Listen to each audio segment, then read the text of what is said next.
Palavra da Verdade, com Hernandes Dias Lopes. Meus amados, nós vamos então ler a palavra, porque Deus nos fala pela sua palavra. No primeiro livro de Samuel, no capítulo 30, versos de 1 a 10. 1 Samuel, capítulo 30, versos de 1 a 10. Depois faremos a leitura dos versos 18 a 20. 1 Samuel 30.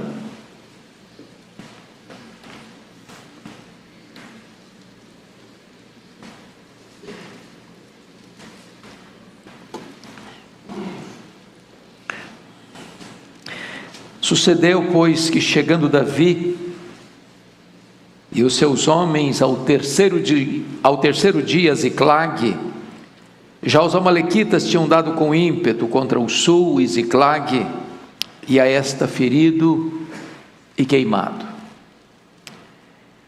Tinham levado cativas as mulheres que lá se achavam, porém a ninguém mataram, nem pequenos, nem grandes. Então somente os levaram consigo e foram seu caminho. Davi e os seus homens vieram à cidade, e ela queimada, e suas mulheres, seus filhos e suas filhas eram levados cativos. Então Davi e o povo que se achava com ele ergueram uma voz e choraram até não terem mais forças para chorar. Também as duas mulheres de Davi foram levadas cativas, Ainoã, a jezreelita, e Abigail, a viúva de Nabal, o carmelita. Davi muito se angustiou, pois o povo falava de apedrejá-lo, porque todos estavam em amargura, cada um por causa de seus filhos e de suas filhas. Porém Davi se reanimou no Senhor seu Deus. Disse Davi a Abiatar, o sacerdote, filho de Aimeleque: traze-me aqui a estola sacerdotal. E Abiatar a trouxe a Davi. Então consultou Davi ao Senhor, dizendo: perseguirei eu o bando? Alcançá-lo-ei? Respondeu-lhe o Senhor: persegue-o, porque de fato o alcançarás e tudo libertarás. Partiu, pois, Davi, ele e os 600 homens que com ele se achavam, e chegaram ao ribeiro de Besor, onde os retardatários ficaram. Davi, porém, e 400 homens continuaram a perseguição, pois que 200 ficaram atrás, por não poderem, de cansados que estavam, passar o ribeiro de Besor. Verso 18. Assim Davi salvou tudo quanto haviam tomado os amalequitas, também salvou as suas duas mulheres. Não lhes faltou coisa alguma, nem pequena, nem grande, nem os filhos, nem as filhas, nem o despojo, nada do que lhes haviam tomado, tudo Davi tornou a trazer. Também tomou Davi todas as ovelhas e o gado, e o levaram diante de Davi, e diziam: este é o despojo de Davi. Amém. Eu quero pensar com vocês hoje sobre o seguinte tema: tomando de volta o que o inimigo levou. Esse texto retrata uma grande crise familiar. O sogro quer matar o genro.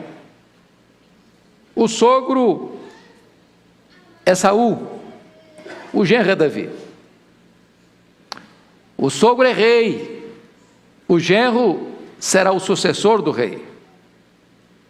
O sogro está louco e atira lanças, e o genro não tem mais para onde fugir. Cidades, vilas, aldeias, desertos, cavernas, ele não consegue mais escapar das mãos carrascas de um homem que está dominado por ciúmes e até por demônios. Então diz a Bíblia que Davi busca abrigo e asilo político em território filisteu, os arqui-inimigos de Israel, e encontra graça diante do rei filisteu, o rei Aquis, vindo ele a ser inclusive escudeiro do rei filisteu. O rei inclusive designa a cidade Ziclague como a sua cidade refúgio para Davi e os 600 homens que o acompanhavam com as suas respectivas famílias ficarem. Nesse ínterim, diz a Bíblia, que o rei Aquis declara guerra contra Israel e marcha com o seu exército para enfrentar Saul e os seus soldados. E Davi caminha como escudeiro do rei filisteu. Na jornada, os príncipes filisteus disseram para o rei Aquis: esse Davi é guerreiro, esse Davi é israelita. Se ele se voltar contra nós nessa peleja, imporá a nós uma cachapante derrota. Despede-o, ele não pode ir conosco. A contragosto, o rei filisteu despede. Quando Davi e os seus homens chegam a Ziclag, onde estavam as suas respectivas famílias, constatam uma cena terrível. A cidade tinha sido atacada pelos terroristas do deserto, os amalequitas. Os amalequitas tinham queimado a cidade, tinham ferido a cidade, tinham levado os cativos, as mulheres, os filhos, as filhas, os rebanhos, deixando um grande rastro de destruição. Quando Davi e seus homens olham aquela cena amarga, dolorosa, eles choraram até não terem mais forças para chorar. Davi muito se angustiou, pois os seus aliados, tão fiéis, se voltam contra ele para matá-lo. Diz a Escritura, entretanto, que Davi se reanimou no Senhor seu Deus, e clamou a Deus em oração, e fez duas perguntas emblemáticas: perseguirei eu o bando? Alcançá-lo-ei? E Deus respondeu para Davi: persegue, Davi, porque tudo que o inimigo tomou de você, você vai trazer de volta. Davi foi, Davi lutou, Davi venceu. Davi trouxe tudo de volta: as coisas grandes, as coisas pequenas, os filhos, as filhas, as mulheres, os rebanhos, tudo Davi tornou a trazer. Este episódio, irmãos, enseja-nos algumas lições que passo a descrever. Aqui está uma espécie de representação do ataque do inimigo à nossa vida, à nossa família. Talvez em nenhum tempo da história a família foi tão atingida, foi tão atacada por forças claras e ocultas, por forças humanas e demoníacas, por forças visíveis e invisíveis, por todo canto. Há um empenho deliberado para se desconstruir a família, para se minar o alicerce da família, para se confundir o que é família na mente das pessoas. E eu queria que você, com a Bíblia aberta comigo nesta passagem, pudéssemos identificar quais são as estratégias do inimigo quando vem para atacar a família. Em primeiro lugar, veja o verso 1 comigo. Está escrito: já os amalequitas tinham dado com ímpeto contra o Ziclag. Grife essa palavra ímpeto. Com violência, com força, com determinação, de forma acachapante e avassaladora. O inimigo não está brincando. Ele veio para roubar, para matar, para destruir. E há muitas famílias, meus amados, que estão sendo vítimas desse ataque frontal, avassalador do inimigo. Há muitas famílias que estão sendo, na verdade, destruídas por esse ataque. Eu estava pregando há alguns anos lá em Vitória, numa casa, e enquanto pregava, uma mulher chorava, e chorava convulsivamente. Aquilo me incomodou bastante, e quando eu terminei a mensagem, eu fui procurar aquela mulher para saber o que estava acontecendo. Ela olhou nos meus olhos com um semblante muito abatido e disse: pastor, o diabo destruiu a minha vida. E eu perguntei: mas o que a senhora quer dizer com isso? Ela me respondeu: eu tinha uma família, meu marido, meus 2 filhos, um bom apartamento, um bom salário, mas não tinha paz na nossa casa.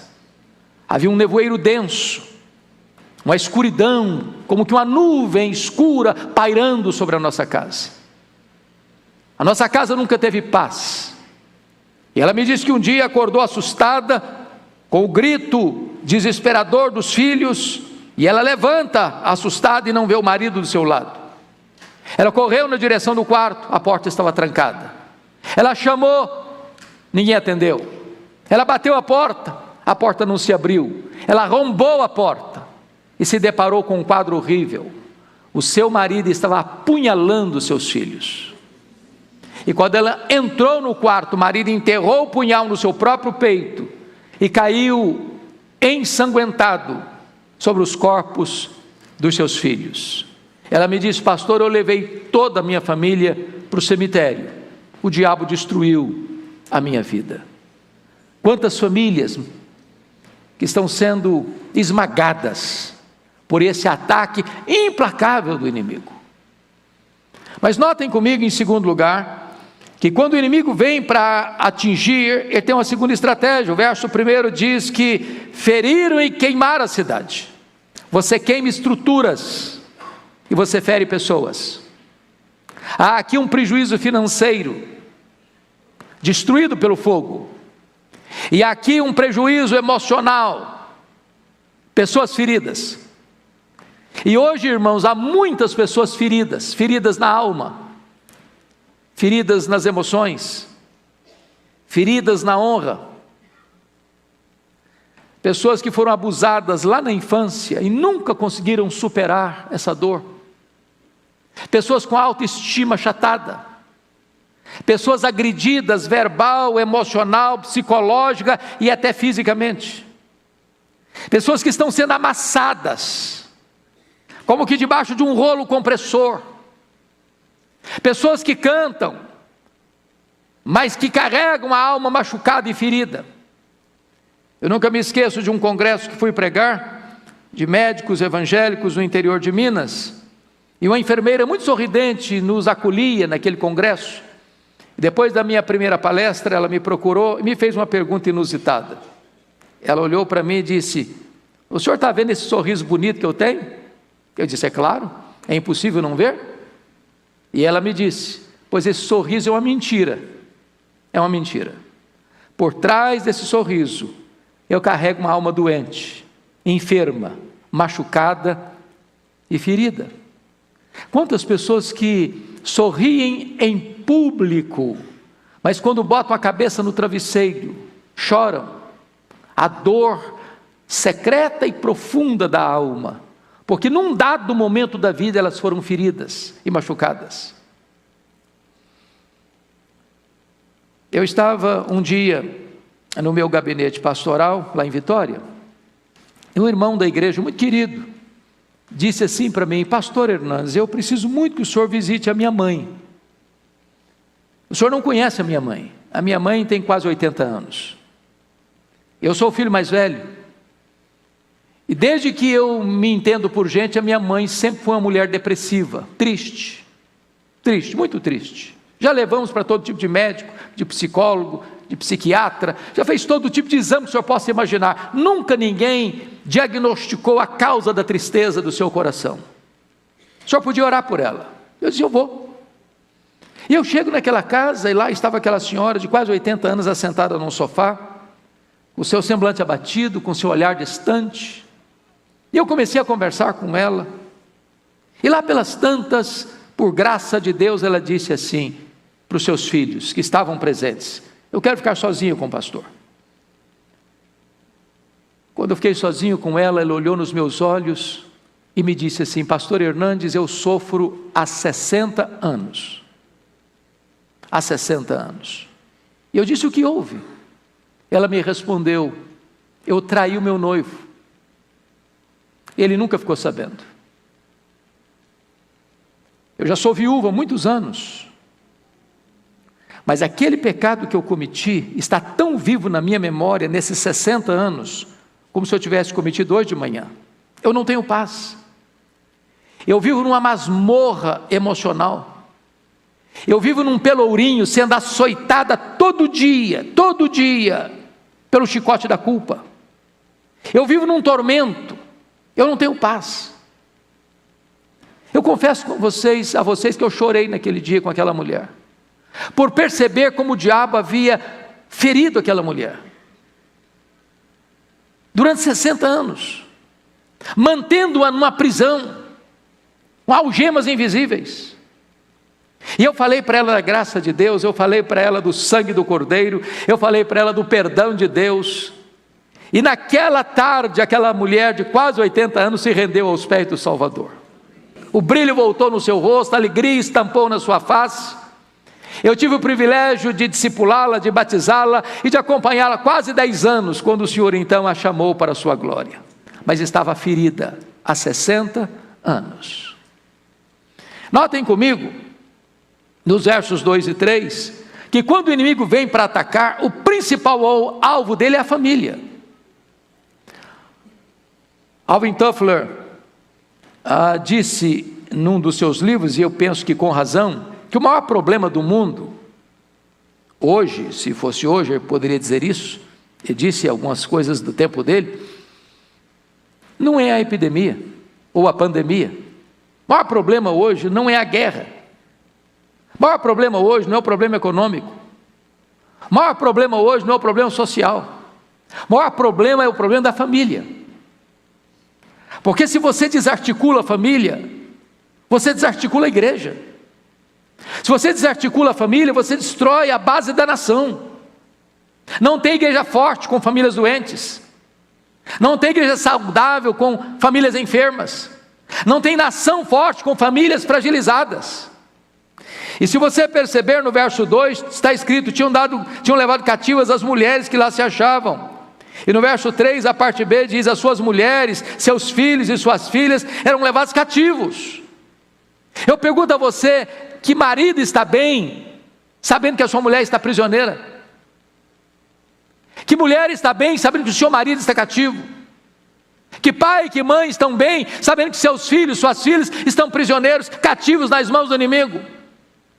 Há muitas prisões hoje, irmãos, prisões ideológicas, prisões por causa do vício, de hábitos, pornografia, impureza, lascívia, inveja, mágoa, vaidade, soberba. São muitos os laços, o cipoal é muito grande, que amarra, que prende, que sufoca, que tira a alegria da família. Há muitas pessoas hoje que na verdade estão nas mãos do inimigo. Um dia um senhor da igreja me procurou, ele lidava com música na igreja, e me disse algo que me chocou muito. Para mim era um padrão de exemplo de vida cristã, de vida familiar bonita. Ele me disse assim: pastor Hernandes, eu estou comunicando ao senhor que eu estou largando a igreja, estou abandonando meu ministério de música, estou abandonando a minha mulher, estou abandonando minhas 2 filhas, eu conheci outra mulher e quero viver uma aventura com ela. Eu falei tudo que eu sabia, tudo que eu podia falar para aquele homem, eu falei. Caiu em ouvidos surdos, como se falasse para uma parede. Ele abandonou a sua família e foi morar com essa mulher, que tinha práticas umbandistas e muito ativa na Umbanda. Algumas vezes eu fui visitá-lo e via despacho aos demônios na sua sala. Chegou a ponto de ir ao cemitério à meia-noite fazer despacho aos demônios. Tudo que eu falava para ele não adiantava nada. Um dia eu contei para ele uma experiência que tive na África do Sul. Os Zulus têm uma prática muito curiosa. Quando um rapaz vai começar a namorar uma menina, ele dá para essa menina um lenço branco. Enquanto o namoro durar, a menina retém o lenço branco. Se o namoro terminar, a menina precisa devolver o lenço branco para ele. Nós estávamos na missão Quacisabando quando aconteceu um fato de uma menina ser abusada pelo ex-namorado. A família levou o caso às autoridades e a primeira pergunta que fizeram para a moça foi esta: você devolveu o lenço branco? Ela disse não. Responderam: então não podemos fazer nada, é a nossa cultura. Eu disse para aquele homem: você precisa devolver o lenço branco. Passaram-se algumas semanas, o telefone tocou, era ele, e ele me disse assim: pastor Hernandes, corra na minha casa, eu quero devolver o lenço branco. Eu corri para lá.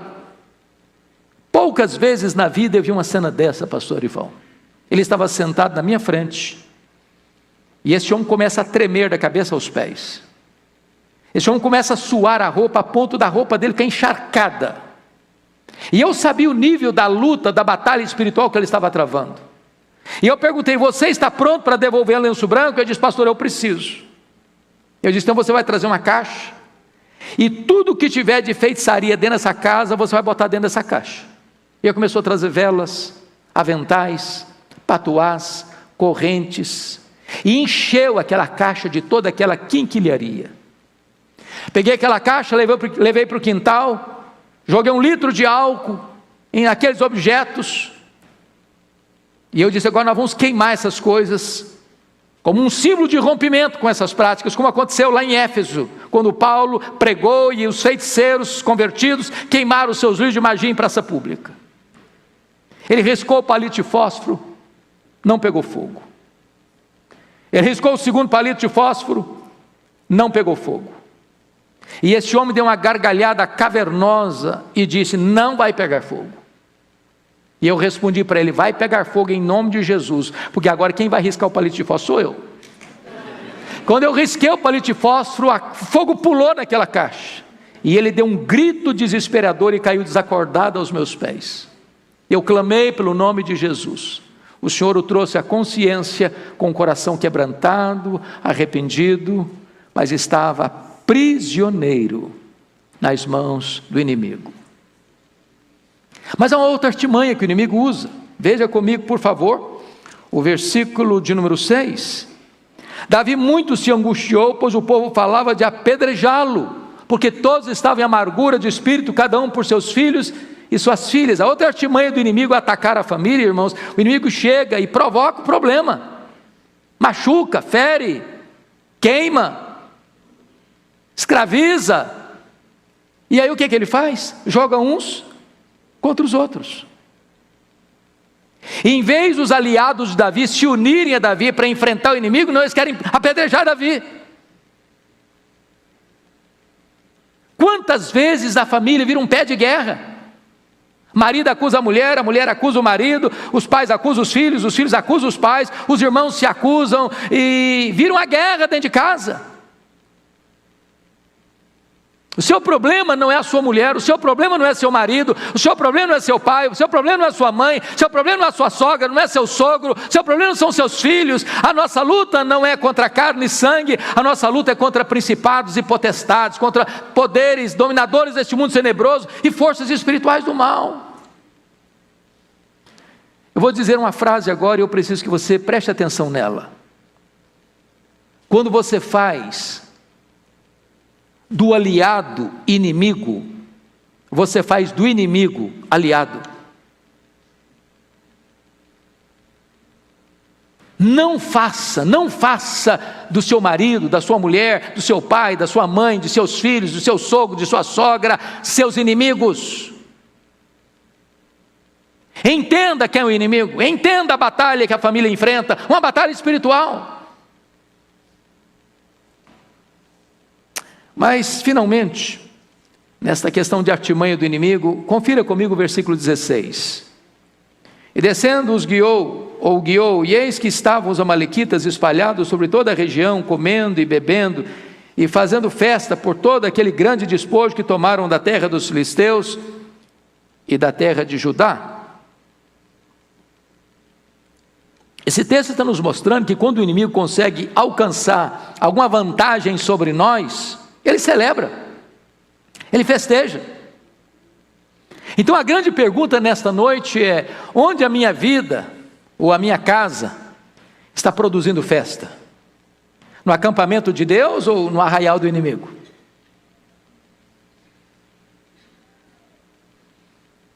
Me permita ilustrar. Acho que todos vocês conhecem a história de um dos homens da Bíblia chamado Sansão. Foi o único juiz de Israel que fez carreira solo. O nascimento dele foi um milagre, a vida dele foi um portento, a morte dele foi uma vergonha.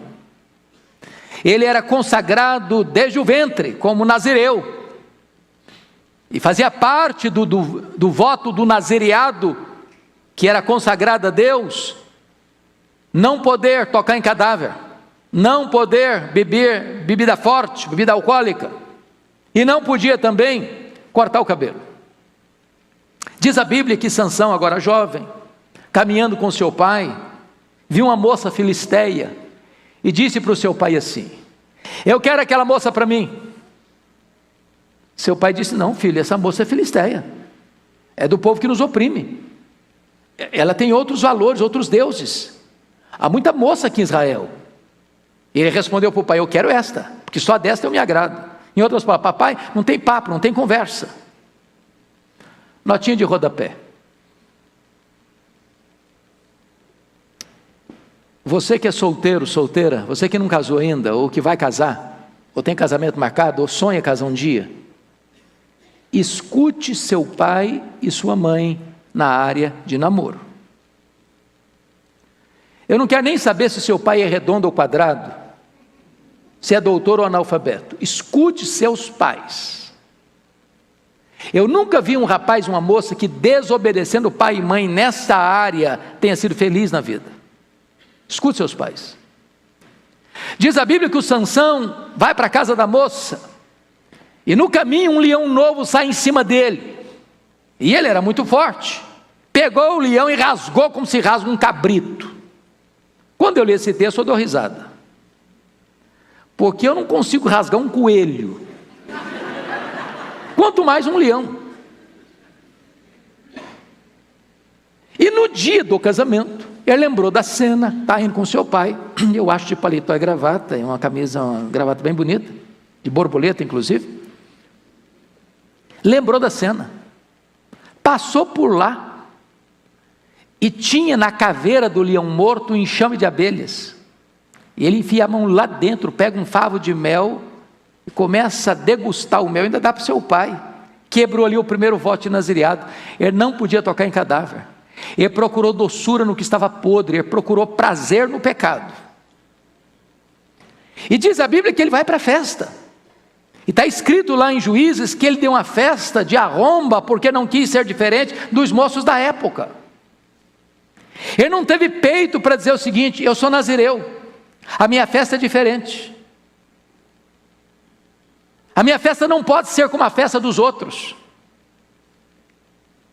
Diríamos hoje: eu sou crente, a minha festa é diferente, a minha celebração é diferente. Porque hoje, infelizmente, parece que as coisas estão meio confusas. Às vezes você faz um culto lindo na igreja e vai para um cerimonial e lá o pau quebra. O pau quebra. A música que rola lá não tem nada a ver com Deus mais não. Lá o povo enche e volta para casa assim meio zonzo. Sansão não teve coragem para dizer: eu sou nazireu, sou consagrado a Deus, tem que ser diferente. E quebrou o segundo voto de nazireado ali. A coisa foi tão estranha que ele propôs um enigma na festa do casamento, e forçaram a mulher dele para descobrir o enigma, senão iriam queimar ela e a família dela. E o Sansão perde a aposta por causa disso, e tem que sair da festa para matar 30 homens. Tem graça uma coisa dessa? Quando ele volta, o sogrão dele tinha dado a mulher dele para outro homem. Devia ir para o livro dos Guinness, nem lua de mel teve. Ele ficou irado e queimou a campina dos filisteus. Os filisteus cooptaram os judeus, os israelitas, para prendê-lo, e quando prenderam a ele matou mais 1000 filisteus com a queixada de jumento. E diz a Bíblia que ele desceu para Gaza, um homem cheio do Espírito Santo, se deitou com a prostituta.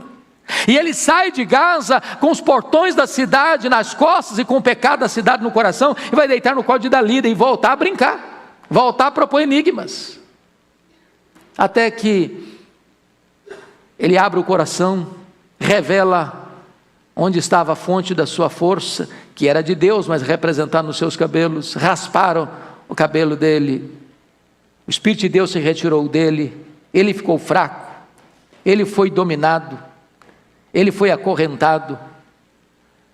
Ele, que significa luz, sol, teve seus 2 olhos vazados. Ele que devia de trazer libertação para o povo, ficou escravizado. Ele que devia trazer glória para o nome de Deus, foi levado para um templo pagão, para ser motivo de chacota, de escárnio ao nome de Deus. Ele produziu festa no arraial do inimigo e não no acampamento de Deus. É um alerta para nós. Mas eu estou seguro uma coisa: se eu terminasse esse sermão aqui, você sairia daqui meio desesperado. E eu também. Então a pergunta a ser feita nesta noite é: o que é que você deve fazer quando você percebe que o inimigo está cirandando com a sua família? O que Davi fez? Em primeiro lugar, olha comigo o versículo 4.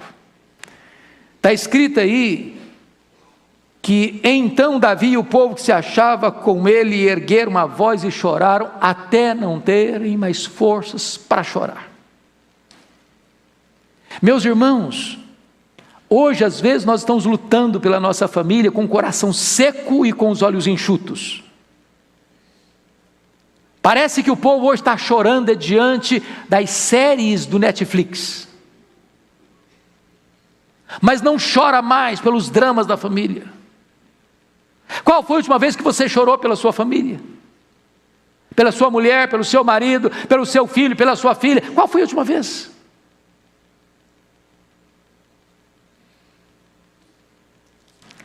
Um dos livros que mais aqueceu o meu coração quando li foi o livro do pastor Tim Cymbala, pastor batista no Brooklyn. Ele relata que certa feita ele chega em casa, e ele é pastor de uma das maiores igrejas da América hoje, e ele chegou em casa e a sua filha primogênita, adolescente, disse assim para ele: papai, eu quero dizer para o senhor que eu não estou querendo mais saber de Deus, eu não quero saber mais da igreja, quero sair de casa, quero curtir a vida. O pai pediu, insistiu, chorou, não adiantou nada. A menina adolescente botou uma mochila nas costas e saiu de casa. Pastor Tim Cymbala pensou em abandonar o ministério. Ele disse: meu Deus, eu não tenho estrutura emocional para continuar sendo pastor.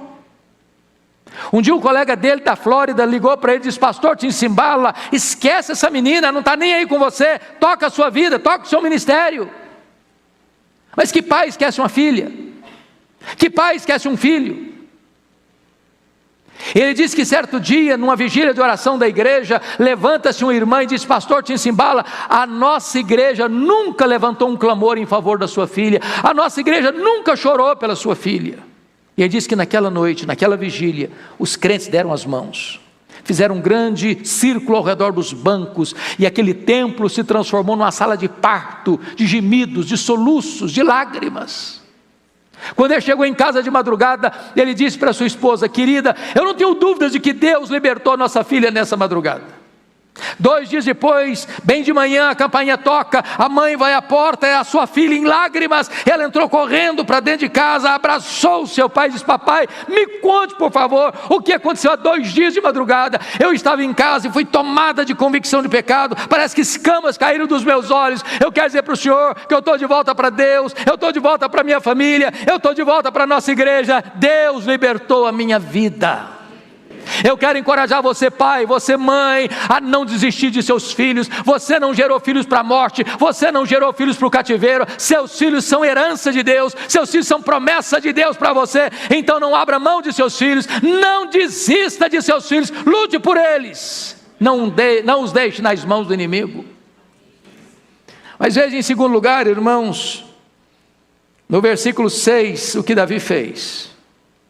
Está escrito que Davi muito se angustiou, pois o povo falava de apedrejá-lo, porque todos estavam em amargura, cada um por causa de seus filhos e de suas filhas.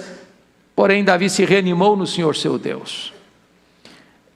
Eu fico impressionado com esse porém, porque quando diz que Davi se reanimou no Senhor seu Deus, ele não se reanimou porque tinha muita gente do lado dele.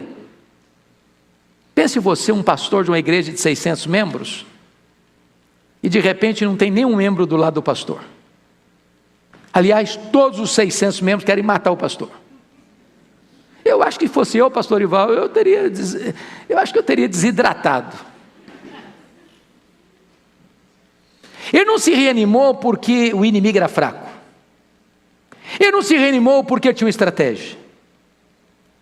Ele se reanimou no Senhor seu Deus. Sabe o que significa isso, irmãos? Tem hora que alguém vai dizer para você assim: olha, fuja.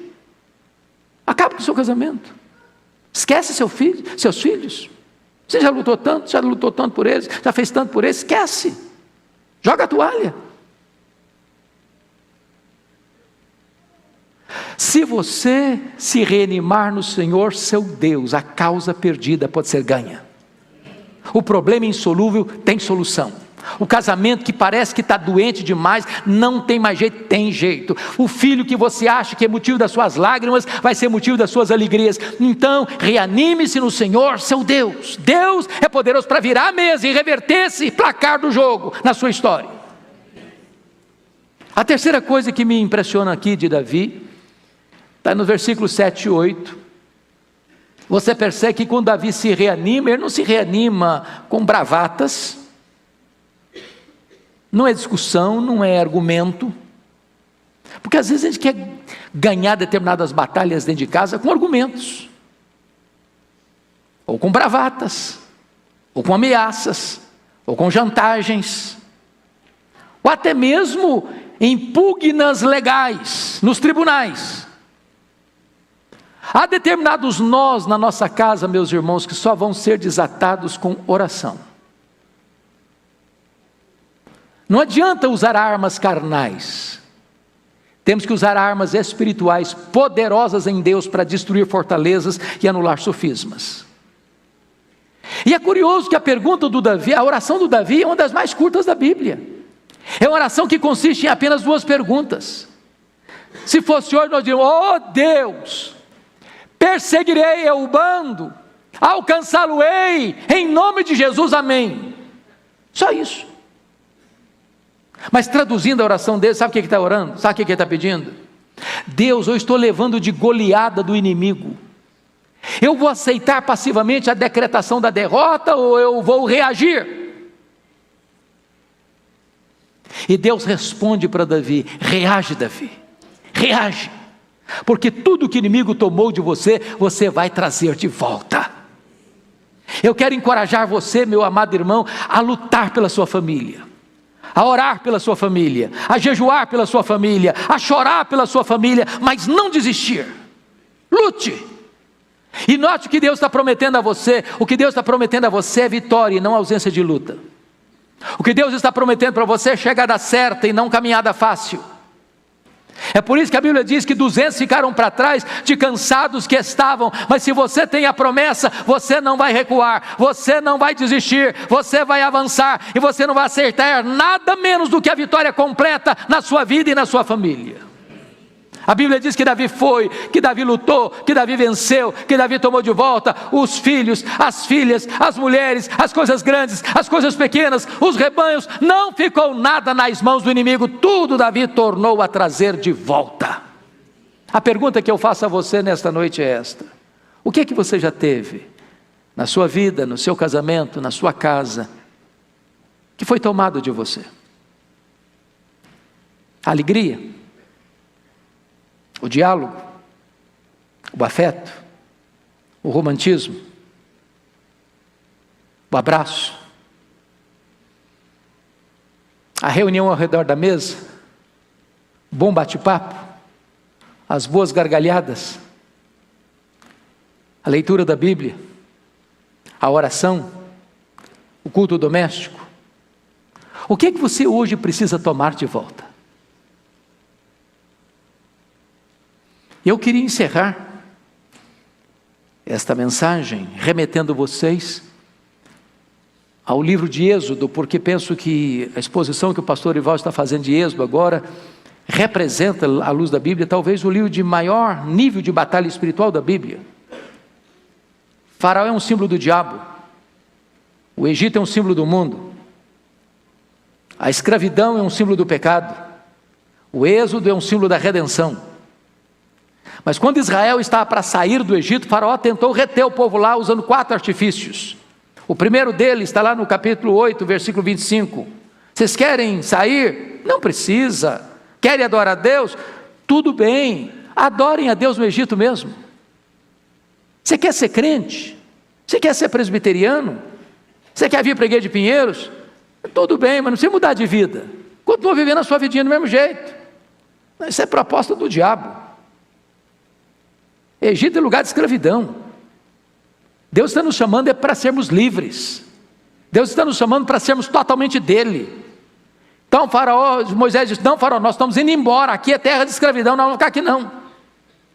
Aí o faraó partiu para a segunda proposta, capítulo 8, versículo 28. Tá bom, vocês podem ir embora, mas não vai muito longe não. Fica por aqui, fica por perto, vão ser bons vizinhos. Quando você sentir saudade do Egito, faz um turismo por aqui.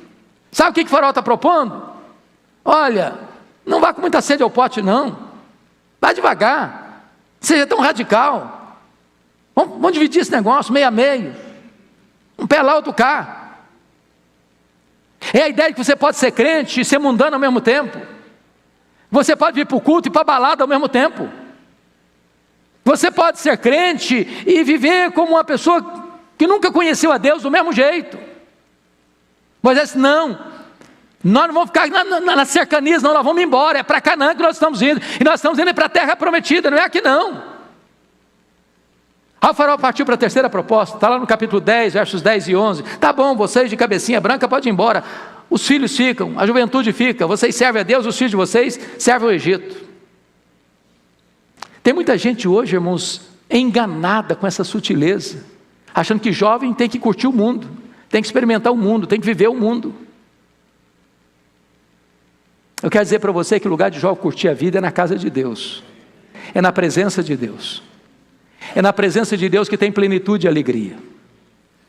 Eu nunca me esqueço, um dia eu fui convidado para dar pregar numa igreja, pastor Ival, e o senhor sabe disso, eu tenho uma imensa dificuldade, dentre tantas que eu tenho.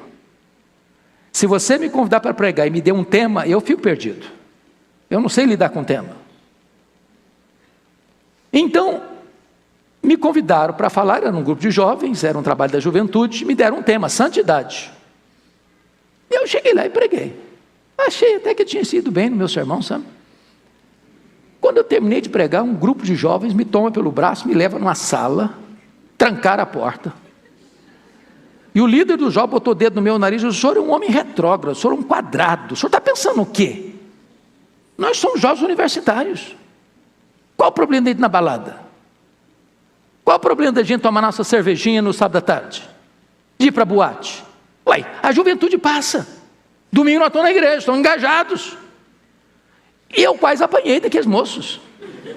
Eu me senti acuado. Eu falei, olha, bom, primeiro vocês me convidaram, e segundo eu estou indo embora. Estou indo embora. Já estou pronto para sair, com o cajado na mão. Mas antes de ir embora, eu preciso dizer duas coisinhas para vocês. Primeiro, 1 Coríntios 10, 31. Portanto, quer comais, quer bebais, quer façais qualquer outra coisa, fazei tudo para a glória de Deus. Eu disse, vocês querem ir para a boate? Querem encher a cara? Pode ir. Só um detalhe, tem que ser para a glória de Deus. Então você tem que chegar lá, na balada, Senhor, é para a tua glória que eu estou aqui. Se conseguir, vai em frente. Segunda coisa que eu tenho a dizer para vocês é Colossenses 3,17. Tudo que fizerdes, seja em palavra, seja em ação, fazer em nome do Senhor Jesus, dando por isso graças a Deus Pai. Então quando vocês forem para a boate, para a balada, você tem que dizer, eu estou aqui, Jesus, em teu nome, aleluia, glória a Deus, louvado seja o seu nome, que eu estou aqui enchendo a cara. Se conseguirem, vão em frente, e até logo. E fui embora mesmo, bem depressa. Só que pastor tem problema de amnésia. 10 anos depois, eu recebo um convite e nem prestei atenção que era para a mesma igreja. Quando eu chego, eu tomo um susto, meu Deus, foi aquele local. E quando eu estou entrando, uma mulher me faz a pior pergunta, nunca faça essa pergunta para um pastor. A mulher olhou e falou, o senhor está lembrado de mim? Não faça essa pergunta, você vai botar o pastor em constrangimento. Eu olhei para ela, tornei a olhar, falei, ô irmã, só me perdoe, mas não estou lembrado não. Ela respondeu, eu sou a mulher, a mãe do rapaz que botou o dedo no seu nariz. Pronto, eu falei, não apanhei do filho, vou apanhar da mãe agora. Falei, e aí? O que aconteceu com seu filho? Ela me respondeu, pastor, Jesus mudou a vida do meu filho naquele dia que o senhor o confrontou. Meu filho é um homem de Deus. Meu filho é um homem cheio do Espírito Santo de Deus. E eu estou seguro disso, lugar de jovem curtir a vida é na presença de Deus. Porque é na presença de Deus que tem plenitude e alegria. Aí o faraó partiu para a quarta proposta. Está lá no capítulo 10, versículos 24 a 26. Tá bom, pode ir embora todo mundo. os rebanhos de vocês ficam. Vocês servem o Egito, o dinheiro de vocês serve o Egito. Notinha de rodapé. Ô, gente, tem crente que parece que tem uma jararaca no bolso. O cara diz, eu sou convertido, mas o bolso não foi ainda não. Então preste atenção nisso. Se o seu bolso ainda não está convertido, muito provavelmente o seu coração também ainda não está convertido. Porque a Bíblia diz que onde estiver o teu tesouro, aí estará também o teu coração. A resposta de Moisés a Faraó é emblemática. Ele queria os rebanhos. E Moisés disse assim, pois bem, Faraó, escuta essa. Nem uma unha vai ficar no Egito. Até hoje eu não sei para que serve uma unha. Deve servir para alguma coisa. Nem uma unha vai ficar no Egito. Tudo que nós somos, tudo que nós temos é de Deus e vai estar a serviço de Deus. Eu quero encorajar você hoje a tomar de volta o que o inimigo levou. Não deixe nenhuma unha nas mãos do inimigo. Põe a sua vida, põe a sua casa, põe a sua família nas mãos de Deus. Porque o nosso Deus é o Deus da restituição.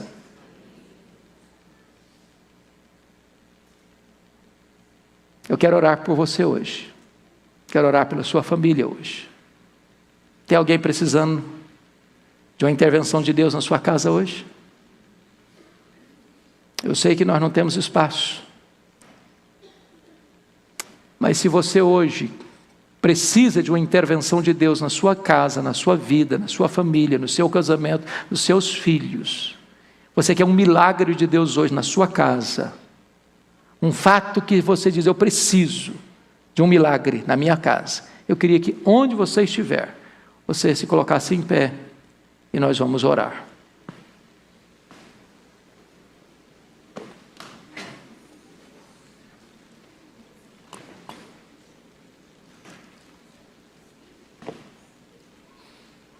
Deus bendito, nós declaramos que a nossa vida é tua, porque fomos comprados no sangue do Cordeiro.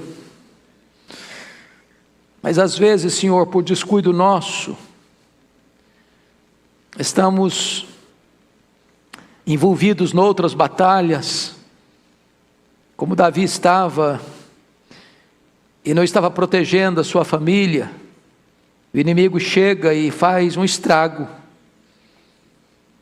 Isso traz angústia, isso traz choro, isso traz dor.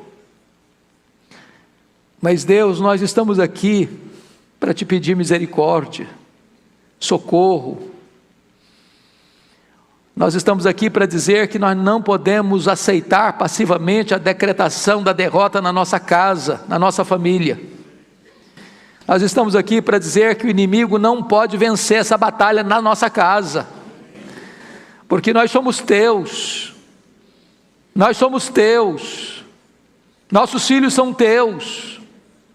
Nós não geramos filhos para a morte, nós não geramos filhos para o cativeiro. Então nós estamos aqui, meu Deus, para reivindicar os nossos filhos. Estamos aqui para te pedir que as algemas que estão prendendo, soltem agora no nome de Jesus. Que os laços sejam quebrados em nome de Jesus. Nós estamos aqui pedindo que as vendas sejam tiradas e os olhos sejam abertos. Nós estamos aqui, Deus, para pedir a conversão do marido, a conversão da esposa. Nós estamos aqui para pedir a conversão dos filhos, a conversão dos pais. Nós estamos aqui para te pedir a restauração do casamento que está ferido. Nós estamos aqui, Deus, esperando um milagre da tua mão. Por amor do teu nome, Senhor, dá-nos fé, dá-nos coragem, dá-nos disposição para lutar pela nossa família, em nome de Jesus. E que o teu povo saia daqui hoje, Deus, encorajado, cheio do Espírito Santo, na certeza de que esta vitória é nossa, no sangue do Cordeiro. E permita, meu Deus, que as famílias da tua igreja celebrem o teu nome e exaltem o teu nome e tomem de volta, Senhor, tudo aquilo que foi tirado de nós, porque o Senhor é o nosso Deus, o Deus da restituição. Nós te adoramos e exaltamos o teu nome, em nome de Jesus. Aleluia. Amém.